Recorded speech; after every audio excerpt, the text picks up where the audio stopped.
how deep it goes. I loved Julie for writing that giving birth is like, quote, shitting a pumpkin, end quote, and that childhood is a supervised nightmare. It was easy for me to decide I didn't want kids. Reared on Andrea Dworkin, it was also easy to rule out intercourse. Can an occupied people, physically occupied inside, internally invaded, be free? When Dworkin died in 2005, an anchor on Fox made a crude joke, and Kathy Young called her a sad ghost that feminism needs to exercise. Some of us knew Dworkin was onto something, but Shulamith Firestone knew we'd probably shut it down. Feminists have to question not just all of Western culture, but the organization of culture itself, and further, even the very organization of nature. Many women give up in despair. If that's how deep it goes, they don't want to know. Which leads me to women who want children, which leads me to women who get 3 months parental leave and that's it. I'm talking about the US in 2015, but what about China, where foot binding was legal until 1912? Which leads me to human history. Plato was down with women's rights, as such a shift could alter the household and the state. And Aristotle thought women's work had no value.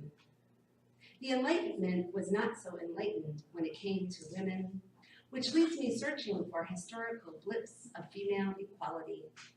Spartan women got some glory if their sons were warriors. Those moms could own land and take care of estates. In 3rd century BC, Stoics believed that men and women should wear the same clothing, enter marriage not as a biological imperative, but as equals. Stoics had a good 800-year run until deemed pagan by Christians, all their schools were shut down. Quakers believed women and men were spiritually one and the same. Margaret Bell in 1668 said women's speaking justified, arguing for a female ministry. In 1782, before the word feminism came into being, Mary Wollstonecraft pled her case in the vindication of the rights of women. That marriage should be between two partners, not a father, husband, and a vain child wife who sacrifices her life to libertine notions of beauty. Which leads me to New Zealand in 1893, the first of many countries to give women the right to vote. The ERA put up a good fight. Birth control, 1975 declared International Women's Year, which leads me to Russia's feminazi, Phyllis Schlafly, the moral majority, the post-feminist label, rape as genocide, 500,000 women in 1994 in Rwanda. Dworkin again, can those without a biologically based physical integrity have self-respect? Which leads me to Rousseau and his natural law that certain men, white, are superior to women and all people of other races because men are rational animals, which leads me to men and their rational wars, which leads me to the animal kingdom. The lion that kills the cubs of its predecessor, the male seed beetle with his barbed penis, gangs of bottlenose dolphins kidnapping females.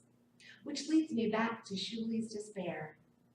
It's a good thing women are long-term thinkers because it's going to take a while until feminism is no longer a theory, but a reality, says reluctant feminist Nancy Hopkins, cancer researcher at MIT, which leads me to plastic surgery or the death of feminism, which leads me to Pink's Stupid Girls, which leads me to fashion and Madonna and Naomi Wolf, which leads me to heterosexist privilege, which leads me to queer futurity and Jose Esteban Munez, who dismisses the fight for same-sex marriage. Who would want to be part of such a corrupt system? Which leads me to women in combat. Why would women want to shoot anybody else, as they are so often victims of violence themselves? Which leads me to something like female futurity. Should women dismiss the fight for political representation since it's all a sham? Should women stop paying their taxes? Should they eschew money entirely and trade in their lipsticks and bras, their heels, their hair dye? Which leads me to the phrase, having it both ways, a phrase I hate, as men always have it both ways, always actually. Which leads me to the false binaries of gender, which one would think make feminism obsolete.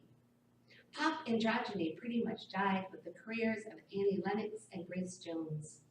I remember kids dressing up as Boy George for Halloween in 1983, which brings me back to Shuli's Pumpkins and a time of the Culture Club's beloved innocence. I prefer a nice cup of tea to sex, said the boy. My unproven theory, mainstream androgyny died with AIDS, gender bending was okay until it was labeled gay, until HIV, until toddlers with drawn-on eyebrows scared their parents. Which leads me to polysexuality, the trans world, cissexual assumption, and though not mainstream, pansexuality, which Shuli thought was coming and may be coming still.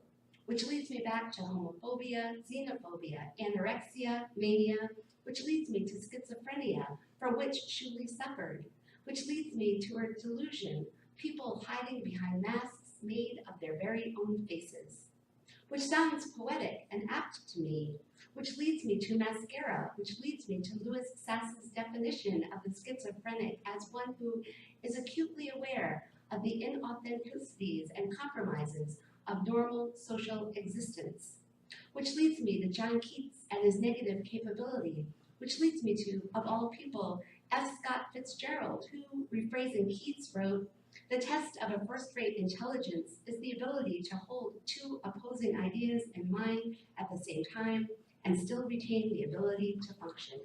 Which leads me, if that's how deep it goes, do you want to know, to you.